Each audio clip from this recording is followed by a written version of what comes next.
Washington Football Nation, man, what's good? Coming off of a huge win for the Washington football team. Last night was crazy. Went to my favorite sports bar with my guy, fellow Washington fan that I've had on the show several times, and watched this game. Really didn't even know what to expect, but I can tell you guys this. During the game, I was upset. Matter of fact, I want to run through my timeline on Twitter on how this went. Like, I was mad the entire time. And, the defense was looking bad. And I said that if we can target Terry McLaurin 15 times, that gives us a huge chance to win the game. He was targeted 14 times. You know what I'm saying? 11 receptions, 107 yards, and a touchdown. I predicted for that game 10 receptions, 89 yards, and a touchdown. The only reason why I said 89 yards was because on my show I said over-under, and I said Terry under 92 yards. That's the only reason I said 89, but I had a feeling that he can possibly reach 100 yards. And he had a great game. He got me 27 points in fantasy, but fantasy really doesn't matter when you're talking about wins and losses for the Washington football team. So I'm going to share my screen, and we'll go from there. But, man, I'm just so excited for this game. Daniel Jones is our father. I don't care what anybody has to say. Daniel Jones is the father of the Washington football team. And you guys can see that we have never beaten Daniel Jones, okay? We have never beaten this guy. This guy just continues to win. That's all he continues to do. He just wins. So, yes, Daniel Jones is our father, and I'm glad that we were able to beat him. Daniel Jones is pretty much like Yoda. You know what I'm saying? We cannot beat this guy for whatever the reason is, and we finally did it. A lot of quarterbacks have tried, but Taylor Heinicke has done something that no other man can do, and that's beat the Giants. That's beat Daniel Jones. So, an exciting game. But I want to kind of give you guys my timeline, what I was talking about, what I was saying while this game was going on. So I'm going to scroll all the way down towards game time, because I was saying all kinds of stuff. I'm not going to lie. I was pretty mad yesterday. We had we had good moments, we had bad moments. Let me keep scrolling down. All right, so this is me headed to the game. You know what I'm saying? No smile. I'm just like, you know what? I'm going to head to the sports bar, watch the game. Folks was digging my hat and all that. It's pretty much the same hat I wear when I do my streams. I love this hat, my favorite hat. Hawk, man, what's good, man? Yes, the legend of Taylor Heinicke is here. We're going to run this post-game show. Hawk says, a Heineken done helped brothers get a win once against. Yeah, look, Taylor Heinicke has done something that we haven't seen many quarterbacks do. You know what I'm saying? We've struggled with, having healthy quarterbacks, and I'm glad that we were able to get this win.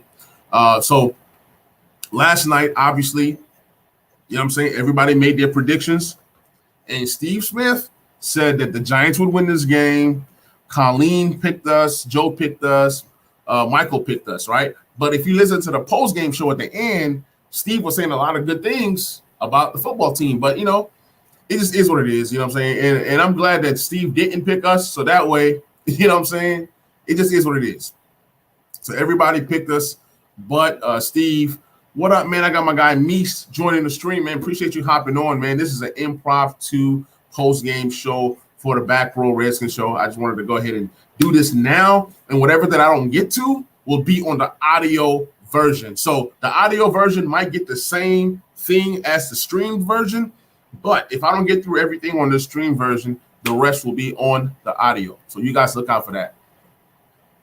Let me scroll up some more. So yesterday I did something crazy in my Superflex League. I started Taylor Heinicke exactly 2 minutes before kickoff. You see the time on my phone says it says 7:20. I made this change at 7:28. The game comes on exactly at 7:20. So I made this change 7:18, and I put Taylor Heinicke in. I was like, YOLO. I benched Saquon Barkley. Obviously, you know what I'm saying, for 2 reasons. I don't want to start Saquon Barkley versus us. And then at the same time, I just knew that Saquon was hurt. So I went with Taylor Heinicke. in my fantasy team, and he got me 33 points in my fantasy league. So I was excited about that. I was so excited about that.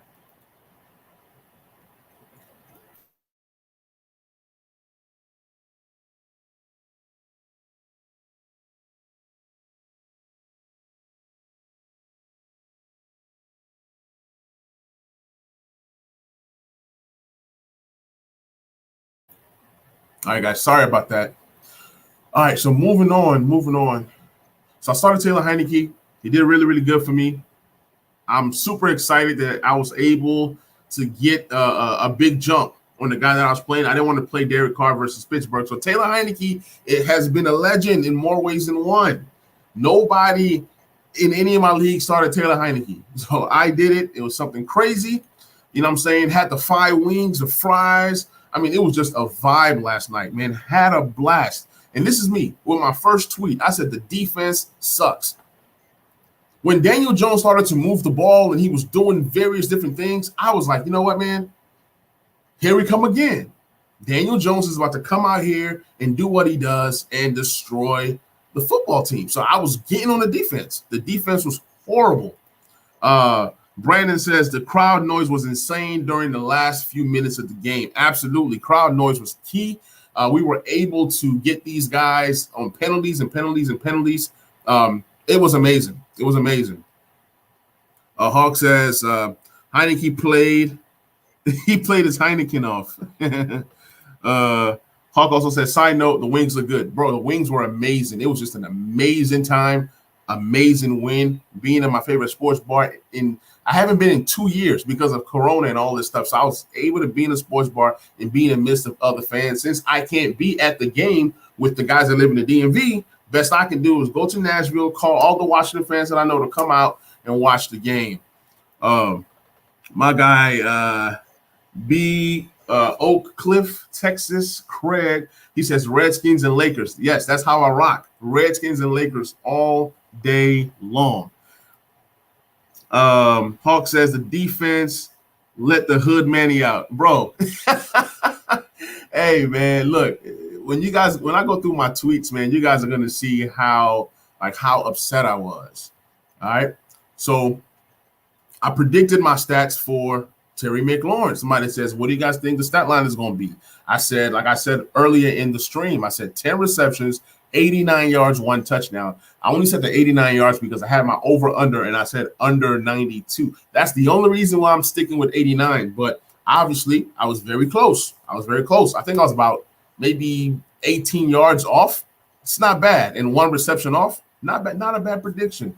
So this guy, King HTTR on Twitter says 2 receptions, 39 yards, 1 rush, 5 yards. So literally the minute that Terry McLaurin scored that touchdown, I hit him with the SpongeBob meme. He deserved it. SpongeBob memes all around. That's what he deserved. So, so my guy was like, Terry McLaurin is that dude. I said, my guy. I was just hyped. So we talk about Jonathan Allen, who received a 4-year, $72 million contract. You know what I'm saying? He now has 3 sacks in his first 6 quarters of the season. 3 sacks, not 1, not 2, but 3 sacks. So Jonathan Allen is showing that he's worth every single penny. You can't beat that. Hawk says Chase Young has been a non-factor these first 2 games when it comes to generating pressure. I'm going to get you on that. I knew somebody was going to say this. I knew somebody was going to say something about Chase Young. I'm going to get you on this, but let me finish going through my timeline real quick. I'm going to get you on this. I'm going to get you on Chase Young in 1 second. So I was like, Washington is balling. I said, okay, Bostic. Bostic had a nice tackle. I said, okay, wow. Okay, these refs are trash. I mean, so many penalties. You even see Matthew Berry out here just frustrated. We all were frustrated. Like, I'm eating. The only thing that makes this night not so bad is that I'm eating my wings. I'm eating my fries. I'm drinking my water, and I'm mad, but at least I'm eating. At least I'm eating. You know what I'm saying? So, the play on Bostic, he said he had a disruptive play. I said, yes, he's balling. Me agreeing. Colts being on. We don't care about the Colts right now. So William Jackson III gets burned. He gets burnt. So I put up a little, GIF, a toast. Yeah, he was toast. William Jackson III was toast. Will Fuller was getting toasted. Was it Wolf? Kendall Fuller was getting toasted. I'm like, this is my tweet on William Jackson III. Like, he loves to take. I'm like, he was just so bad. He was so bad. Somebody says, I hate to say it, other than Jonathan Allen and Cam Curl, this defense has not been very good. And I agree. That's what Luke said yesterday. And I said, look, I agree. I mean, the defense has been bad. The defense has been next to nothing. You know what I'm saying? Samuel Cosmi was getting destroyed daily, like every single play. I said, I'm praying for Samuel Cosmi daily. This is just me having fun with this thing. I got to have fun with this thing because the ups and downs of this game was just crazy. So for me, all I can do is tweet and have a good time while I'm, doing what I'm doing. So Dustin Hopkins hit a 49-yarder. To me, Dustin Hopkins is good inside of 43. He's terrible outside of 43. So, I got to give Dustin Hopkins props when he does something good. Obviously, he almost cost us that game, but the good thing was we were able to win it. Holcomb almost had a one-handed interception yesterday that had me hyped, so I had to post a Odell Beckham one-handed catch because it was going to be something similar to that. The defense looked so gassed yesterday. I had to use this GIF. You know what I'm saying? And my guy Kevin was like, elite GIF use, LOL. I'm disgusted right now. Like, we all were mad at this defense. They looked washed. They looked gassed. They looked terrible. The whole defense, including the defensive line. They were getting pressure. The next thing you know, they're not getting pressure. So at the end of the day, it's like, what is your purpose in life if you can't get pressure? We brought these guys in, and you hear this thing about the 4 first rounders, blah, blah. We don't care about that. What we care about is production. We care about production. So, Chase Young and Jonathan Allen had a team meeting, and they were saying that, this defensive line is going to come out and produce. They're going to come out and give a better effort. The good thing is, when they play Justin Herbert, there was not enough pressure. Okay, so there's no pressure on Justin Herbert. There was more pressure on Daniel Jones. But what Daniel Jones did do versus us was kill us with that, handing the ball off, snatching it back and taking off. Daniel Jones was running all over the field. He was running all over the field, and we had no answer for it. And what scares me is that Josh Allen is coming next weekend. I mean, well, we're going over there, but that's who we play next. So it's going to be crazy. My boy Washington Sports Gang says the defense needs to step up. And this is like, an hour into the game. And I'm like, yup, it's now or never, because at this point, it's like the offense had to save us because the defense couldn't. Usually it's the defense that's doing this job, holding us down. This time it was a reversal. The offense had to be the ones to bail the defense out because the defense was so bad. Matter of fact, I didn't even want to see the defense on the field. I wanted to see the offense on the field because the defense just couldn't get any momentum. They had 4 sacks. Will Fuller came in. I keep saying Will Fuller. Kendall Fuller came in, got a sack. That was the best thing he did all night. He had a few tackles here and there, but he was getting burnt all night. He's become a liability on defense. John Bostic, liability on defense. The middle of the field was wide open. I mean, I'm going to show you guys a play where Chase Young got chip blocked, and Chase Young was just knocked out of the whole entire equation. You know what I'm saying? It was crazy. I'm like, the pass defense is poop. That's how bad this was. My guy, Washington Football Declassifieds podcast says, if I'm the Giants, I'm going to keep running Daniel Jones every single play. It's been their best play, and we can't stop it. I said, we can't stop anything. It doesn't matter what they run. We can't stop anything. We can even stop Gano from making field goals. This guy was making 55-yard field goals, and that was what impacted some of the decisions that we made.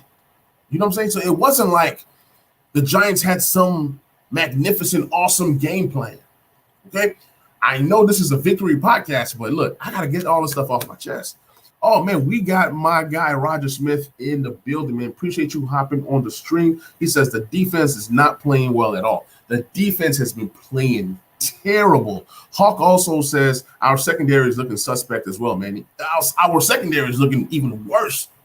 They're looking even worse than the linebackers. You can debate right now that the secondary is worse than the linebackers, and the linebackers are the poorest part of the defense. But it's debatable. You can also say that the defensive line is the whole entire defense. Everybody on that defense as a whole, it's terrible. It's terrible, and I'm afraid that once we play Buffalo, they're going to be able to exploit us in some certain different ways. But I've also said that with the lack of preseason and whatever, it's going to take 2 to 3 weeks for everybody to gel. And once we gel, we're going to be able to, do some things and put some things together. As of right now, defense looks bad. It looks bad. Like free safety help is not there. Who is the free safety? You're not going to get away with having Cameron Curl and Landon Collins on the field at the same time. Like that's not going to work. You're going to need some Bobby McCain. You're going to need a safety, a free safety out there at all times. If not, it can get really, really ugly, especially versus teams that actually pass the ball, like a Buffalo. Okay. It says, Brandon says, I agree. I feel it falls on Del Rio for constantly playing zone. Yeah, the zone isn't working. The zone isn't working. There were times when I said, okay, you've tried the zone, it's not working, right? Daniel Jones is running on the zone. He's passing on the zone. You've tried man, people get burnt. The solution might have been just blitz. Blitz, because if you can't cover anybody, then you might as well be sending 4 to 5 or 6 people out on Daniel Jones every single time. If he's going to complete a pass, at least make it tough for him to make those passes. We were bailed out so many times yesterday where Golladay had butterfingers. You know what I'm saying? Shepard had butterfingers on that touchdown catch. He should have had that. The game is over at that point. So we got so many lucky breaks. But one thing that I can say is that sometimes certain things happen to help us win or to teach you how to win. These are games that we would have lost in the past. So sometimes you got to learn how to win, whether it's good, bad, ugly, doesn't really matter. A win is a win, but we still got to talk about what's going wrong.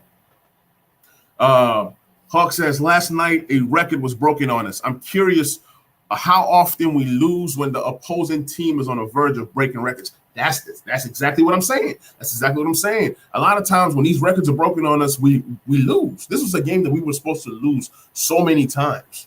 You know what I'm saying? But hey, I was happy to get this win.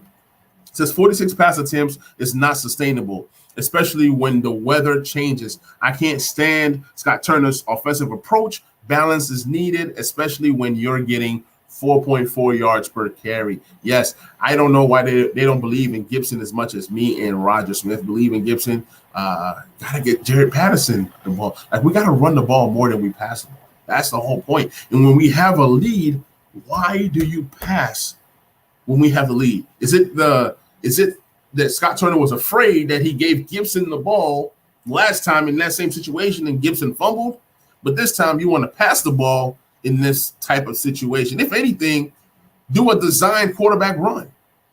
I'm just saying, it's just certain things that Scott Turner does, like we don't really understand. We don't really understand. Brandon says you can't really generate pressure playing zone. You really can't. You can't. You really can't. I mean, the zone has not been successful at all. You are dependent on your 4 guys being better than their 5 guys. And even though they had injuries, you saw that the Giants' offensive line got better and better and better and got to jail in that fourth quarter. Roger says they need to call up Jeremy Reeves at free safety so he can play man, so that we can play man with him and Curl as a safety. You can also blitz also. Absolutely. And look, I'm okay with blitzing corners. I'm okay with blitzing defensive backs. I'm okay with mixing it up. I haven't seen any blitz packages with the linebackers. Like, did y'all see any blitz packages with the linebacker last night? I don't know. So we got to do something. We got to shake it up. We got to mix it up. We can't continue to be predictable. My boy Turbo Warrior 23, appreciate you hopping on the stream. It says, it feels like the loss of Ronald Darby has been pretty noticeable. Corners are getting burned back to back weeks. I agree. And third down defense was not good. It wasn't good. It was better, but it wasn't good this week. So that was another thing I was looking at. I just kept looking at different stuff. I'm like, did we learn from our mistakes last week to this week? The good thing is we had what? We turned over the ball one time. We almost had a mistake-free game. Without that play call by Scott Turner and without Heinicke making that pass, Heinicke played a perfect game. We're going to get to Heinicke. We're going to get to Heinicke in a minute. So I'm like, man, our pass rush stinks. I'm agreeing with everything. Then I start to get excited when things start to happen. Terry scores. I'm like, let's go. First stop of the night. Did you guys know that I don't even think that the Giants punted the ball one time. I don't think the Giants punted the ball one time. Let that sink in. The Giants did not punt the ball not one time. Not only was I watching the game and didn't realize it then, when I look at the box score, I see that DeAndre Carter did not receive a punt, which means that they didn't punt the ball not one time. That's terrible. That's the biggest thing that I got from our defense was that we were not able to force these guys to punt not one time. Kicked a lot of field goals. Okay, cool. Defense is holding them from scoring touchdowns. Okay, cool. But for you not to allow a team to punt the ball not one time, that's terrible. That's terrible.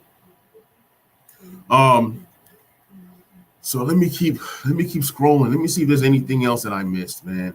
After the win, after the fact, everybody's now excited. We got the win, and my tweets just started to change a little bit. But I didn't want to call this guy out on my show. So this guy pretty much changed his tweet. I guess only certain people can now reply. But either way, he says, "Just remember who warned y'all about all summer about Terry being taken too high." So pretty much this is a fantasy tweet. Anybody who knows me knows that I'm a big fantasy guy. But this guy said that Terry McLaurin was being selected too high in fantasy drafts. And he said this right before the game. So you wait for Fitzpatrick to get hurt for you to start saying something that you've been saying all summer. After Terry goes off in this game, I go back to this same tweet and I hit him with the SpongeBob GIF. He deserved it. He deserved it. And when you look at his quoted tweets, it was after the fact. Now you got folks clowning him, you know what I'm saying? Because he was just talking reckless. Terry McLaurin is as elite as it comes. And what Terry is showing you, I think once I posted this thing on my Twitter, everybody else started, lighting this guy up. Oh, no. Oh, no. They hit him with this. Oh, man. Oh, man. This is bad. I feel like I started this. Oops. My fault. But, yeah, you mess with my guy, you're messing with me. You know what I'm saying? Don't come talking about Terry when Terry has had 10 quarterback changes. 10 quarterback changes, and he continues to produce. That needs to tell you that, hey, this guy is an elite level performer. He's an elite level player playing with mediocre quarterback play, terrible quarterback play, no quarterback play, and he continues to produce numbers, either 1,000 yards or almost 1,000 yards in both seasons. And now this year he's on pace for 1,400 yards, which is what I predicted. So let me see what Turbo says. The Giants punted once at the very end. I believe you're right. So it was probably one of those things where they punted and he called a fair catch. You're right. They punted one time. You were absolutely right. And I think that's when I tweeted, we finally got to stop. I think that was like the first stop that the whole defense had. That was the first time the team had to stop. You are absolutely right. With 4 minutes left, they did punt the ball, and it was yes. You are absolutely right about that.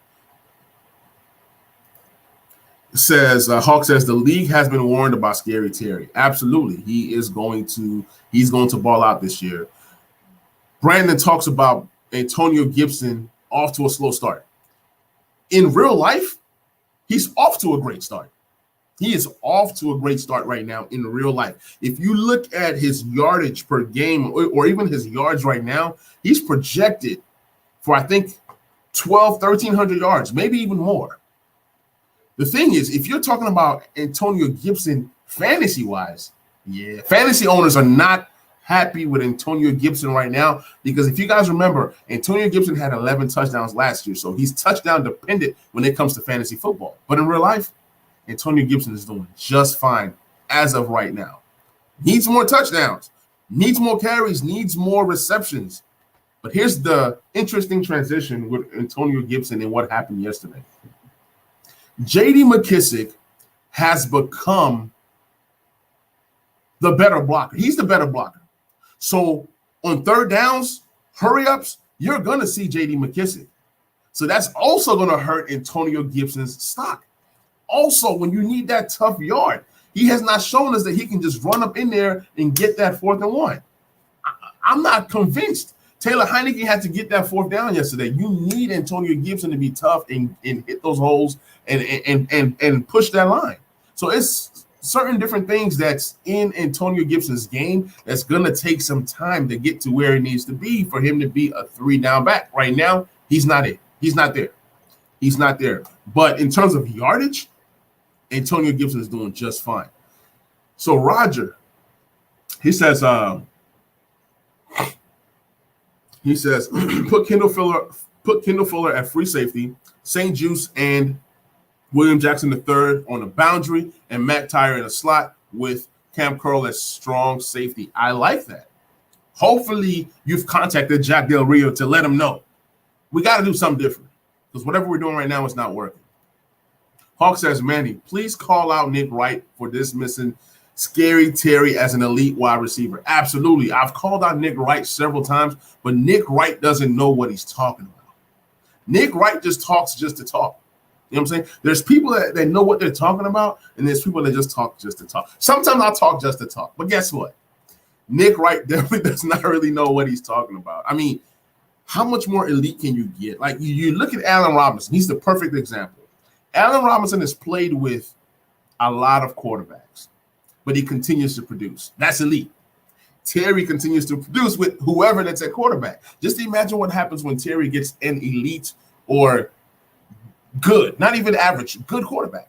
Just imagine the level of production that Terry is going to be able to receive. Me says the run game has been non-effective. The run game has been effective. Scott Turner has been non-effective. The run game has been working. He just doesn't run it enough. If you look at what we did versus the Chargers, why is it that Antonio Gibson didn't get more carries? 4.5 per carry is beautiful. It doesn't get no better than that. So run game is working. Scott Turner's not working. I don't know what Scott Turner's doing. This says JD in his first game, 1 target, second game, career high in receiving yards. What's his usage going forward? So as for J.D. McKissic, with Taylor Heinicke, you're going to see a lot of J.D. McKissic. That's what I was saying when we had Fitzpatrick. I said, I don't know the Fitzpatrick and running backs dynamic. Because, like, Fitzpatrick historically hasn't been the quarterback that hits the running backs. That's not Fitzpatrick. But with Taylor Heinicke and the way that his style of play, he's running, he's scrambling, you're going to see a lot of screens to the running back. So J.D. McKissic has now become a asset, not only just in real life, but also in fantasy football. We're going to see the J.D. McKissic that we saw last year now moving forward with Taylor Heinicke. So I'm excited for that dynamic. He's like, you saw J.D. McKissic split out wide. They made J.D. McKissic pretty much a wide receiver. And on that route where he ran in, came back in, they threw him the ball, and he just took off. J.D. McKissic had the best game that I've ever seen him play. And you're going to see more of this. You're going to see more of this. And if you also remember, if my memory serves me correct, I believe that there was a pass in the regular season that was into the end zone, and I believe it was Taylor Heinicke to J.D. McKissic. Somebody go look that up. I might be wrong, but I remember a Taylor Heinicke play last year, I think maybe versus Carolina, where Taylor Heinicke threw the ball to J.D. McKissic, and he caught it in the end zone like if J.D. McKissic was a pure wide receiver. So you're going to see J.D. McKissic receiving the ball a lot this year. So I'm excited for that. You know what I'm saying? Washington football was able to go ahead and troll the Giants, and I loved it. I loved it, man. You know what? It was our turn to be the guys that are trolling somebody, because the Chargers did troll us. They did troll us. So I love this one right here. I love this one right here. This is beautiful. It's classic. Moving on. So, you know, this morning. So this was pretty much my morning. But Baldy, if you guys know Baldy, he does a lot of film breakdowns, and he breaks down the Washington football team a lot. Where's the play that I'm looking for? There was a play that they made Chase Young look like a kid. You know what I'm saying? And it was Kyle Rudolph with the perfect chip block that had Chase Young on the floor. So I don't know if I can find this video, but if I find it, I'm going to share it with you guys. But yeah, they just had a pretty good game plan. I think this might be it right here. Exact numbers. So y'all listen to this. Let me start it over. The great defensive ends that put up big sack numbers all have a variety of moves. But one you got to have is when a tackle oversets, you got to be able to get inside. Like, he's got all the quickness in the world to slide and get inside. Now, you start combining that with speed to power, with a little swing move, but that right there, you could beat the guard and the tackle. That's special. I won't get into the call, but it affects the throw right there to Sterling Shepard. Okay, so this wasn't the video that I wanted to show, but I remember that Hawk made a point. Hawk said that Chase Young has not been effective. He's been effective. Chase Young has been effective. You're looking at the sack numbers. You can't look at the sack numbers. Chase Young does a lot of things, like the play that I just showed you guys right now, where he was able to beat two guys to get to the quarterback, and I believe that's when they call the roughing the passer. So Chase Young has been very effective. You're just not going to see a lot of the things that he does in the box score in terms of sacks and things of that nature. But there is a play that, I mean, they had a good game plan for Chase Young and Montez Sweat. And that was where they were able to, you know what I'm saying, they were able to, like, chip the quarterback a lot. So I really can't find this play. Who knows? Maybe I'll share it on the next stream that I do, but I thought I can find it, but I cannot find it. All right, let me play this one right here. But for the next 15 weeks. Now, watch Bostic. Bostic here, all he's doing is just drawing the center's block. All right, so now you get 4 one-on-ones. Sweat, Payne, Ioannidis, and Chase. All right, to me, the key is Ioannidis. He's the best interior pass rusher. This move, chop, club, and then the power. See, Daniel Jones can't step up.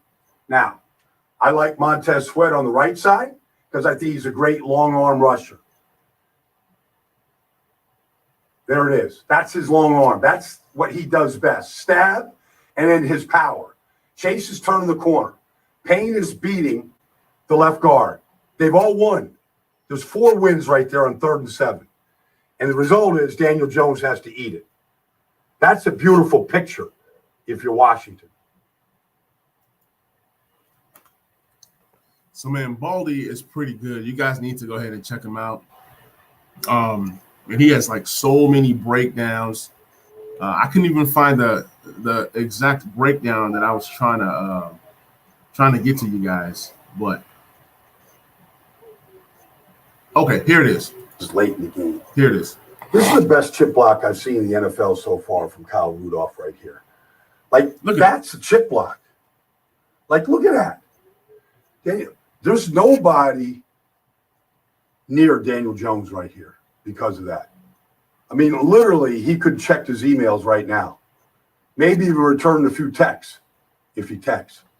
But they end up settling for the field goal here on this drive to go up 6. But that chip block, nasty.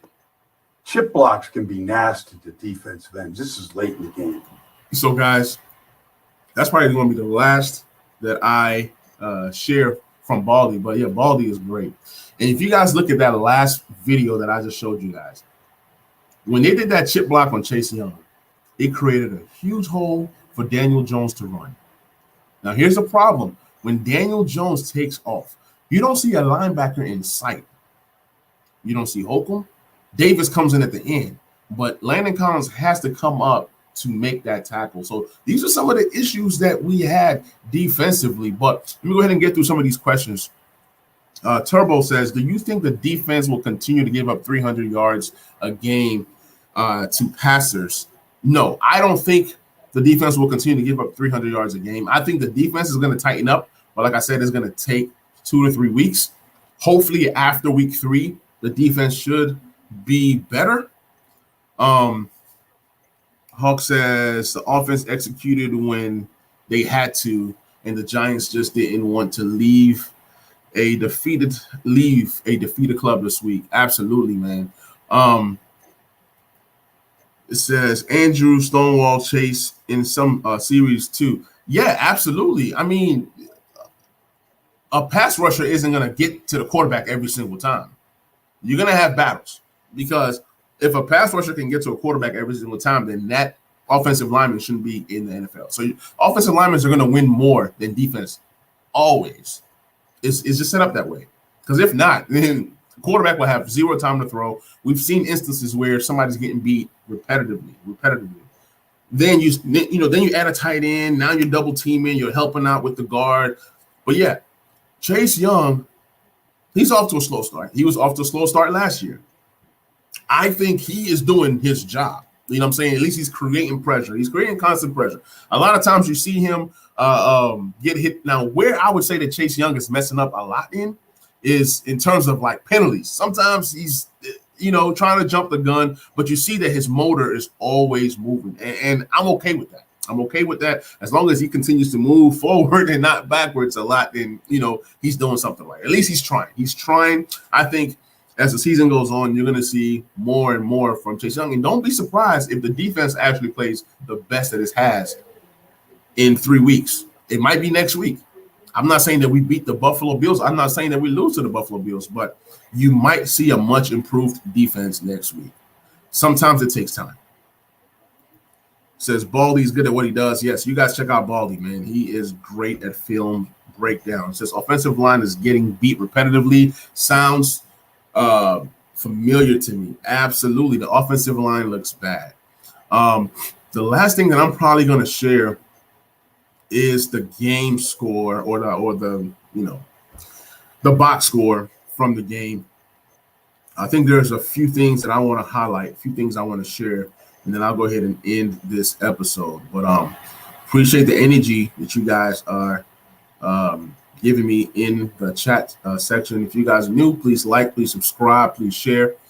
As the channel continues to grow, I'll be able to do more for the people that support. So looking at the box score, Taylor Heinicke, 336 yards, 2 touchdowns, 1 interception. And that one interception was the only thing that prevented Taylor Heinicke from having a perfect game. I love that he was able to get into his reads. Even that pass that he threw to Ricky Seals-Jones, that was his third read. That was his third read. And I loved it because what he wasn't able to do before, especially in the preseason, was making his reads and making that pass. In the preseason, he looked flustered. He looked confused at times. He looked like, you know what, I'm going to try to run and make this big play instead of assessing the field, seeing who's available, make your first, second, third read, and make that quick pass. We're seeing more so the Taylor Heinicke that we saw from last season, that Bucks game, that Carolina game. So he's trending up. Offensively, Gibson had 13 carries for 69 yards, 5.3 yards a carry. Gibson needs about 20 carries. If we're being honest, we threw the ball 46 times and we ran the ball 22 times. That cannot happen. You need more balance. I would love to see maybe we run the ball 25 times and pass 25 times, or if we run the ball 30 times and maybe pass 34 times, 35 times, then that's okay. So you want to see that balance, and hopefully Scott Turner is able to do that. Hopefully we're able to score first.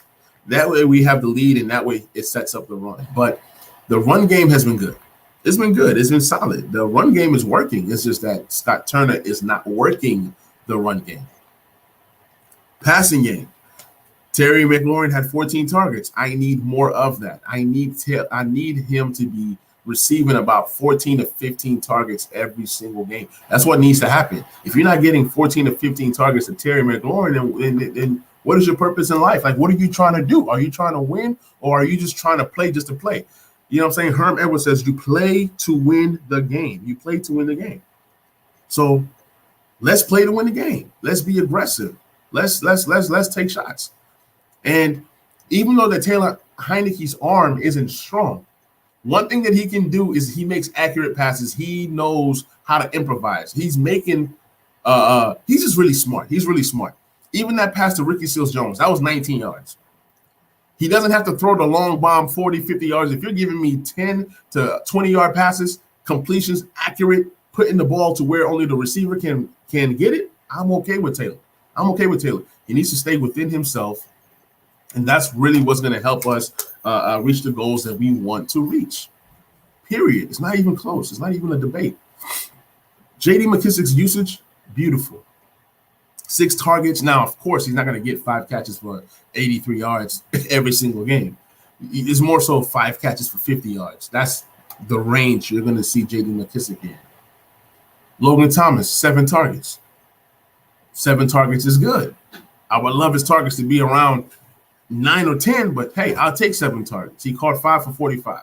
That's Logan Thomas for you. He's not going to go deep or beat you down the field. Dyami Brown, 6 targets, 3 for 34. With Dyami, he makes plays sometimes. You know, Dyami's going to continue to get better and better and better. The biggest surprise was Adam Humphries. He made some timely catches for us. He was able to move the chains. So Adam Humphries, 8 targets. I love it. So you see that Taylor Heinicke is spreading the ball outside of Terry, being his main guy. He can get in trouble by just looking at Terry, just like on that interception. Everybody knew where the ball was going to go. So he has to watch that. He has to look off. You know what I'm saying? Look through your reads, and then you can still come back to Terry. So I love the target distribution. Obviously, we're not going to pass the ball 44 times every single game. Now, you look at the box score and you see Kendall Fuller with 8 tackles, and you say, oh, Kendall Fuller had a great game. He did not have a great game. He defended 1 pass. He got a hit on the quarterback. He had a sack, tackle for loss, but that was all on one play. That was literally all on one play. So Kendall Fuller leading us in tackle doesn't really tell the story of the game. If you watch the game, you will see the deficiencies that Kendall Fuller had this game. Landon Collins, same thing. He was kind of out of place. He wasn't in the right place. Jonathan Allen played the best game that he's ever played in his life. This is the best game of Jonathan Allen's life, in my opinion. Jamin Davis didn't play a lot of snaps. I think he played maybe 20-something snaps. But from what everybody else is saying, because I couldn't really find him at times on TV. I think he made a couple plays that I saw, but outside of that, I was not focusing in on Jamin Davis. And when I did, I couldn't find him. I could not find Jamin Davis on my TV screen. So, but hey, everybody's saying that Jamin Davis is taking strides. In a lot of the 2 linebacker sets, you saw a lot of Holcomb and you saw a lot of Bostic. I believe Bostic played every single snap. It was either him or Holcomb that played every single snap. But either way that it goes, Jamin Davis is not ready, but he continues to get better and better and better. The rest of my assessment of this game, DeAndre Carter did decent returning kickoffs. Dustin Hopkins had a perfect day of kicking, even though we all know what happened if we watched the game. Tress Way was punting the ball, but he couldn't get not one punt inside the 20, but it's all good. I can't really fault Tress Way. Offense gave us a boost. I didn't think that we were going to be able to score 30 points. I will take these 30 points. I predicted us for 21 to 24 points. We got 30, so I'm happy there. But defensively, you can't continue to give up 20, 29 points or be terrible on third downs. We did apply more pressure to Daniel Jones this game, but next game is a whole different animal. Wide receivers are having field days versus us. We shut down Kenny Golladay. He's not as good as people think he is. He had Butterfingers. Slayton had Butterfingers. The only sure-handed guy for the Giants was Sterling Shepard. 10 targets. He caught 9 of them. He literally caught everything. Had Daniel Jones hit Sterling Shepard on some of those touchdown plays, he would have scored, and the Giants probably win the game. So when you look at the whole scope of the game, we sacked Daniel Jones 4 times. We applied more pressure, but Daniel Jones killed us right here. 9 carries for 95 yards with a touchdown that would have been 70 yards, but it was called back. So a lot of penalties for us. Like I said, Chase Young, these penalties have to stop. These weekly penalties have to stop. Offense needs to tighten up. The offensive line needs to tighten up. Cosme, hey, I'm glad that you're getting some reps. I'm glad that you're getting better. But Cosme he scares me sometimes. Our tackles, they scare me sometimes. We're creating holes. The run game is great. The offensive line are doing great in the run game. But outside of that, I'm not seeing much improvement from that offensive line. So, guys, appreciate you guys hopping on the stream. I had to get on here and give you guys something. Instead of me waiting, I said, let me just go on now, drop this episode now, and then anything else that I do later will probably be film breakdown or individual player assessing what this particular player is doing and things of that nature. So, guys, it's on to Buffalo. We are now 1-1 in the division. I think the Eagles lose this week. I think the Cowboys lose this week. So by the end of this weekend, we probably come out first place in the NFC East. What matters is winning the NFC East games.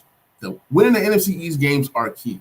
You have to win games in your division to be able to win your division, to be able to make the playoffs and get that home playoff game. So, guys, this is your guy, Manny. This is the Talking Sports with Manny YouTube channel. Please like, please subscribe, please share. And if you're listening on the audio version, please subscribe to the Back Row Redskins Show podcast. And please be sure to give me a review, 5-star. I will kindly appreciate it. And I will catch you guys on the next episode.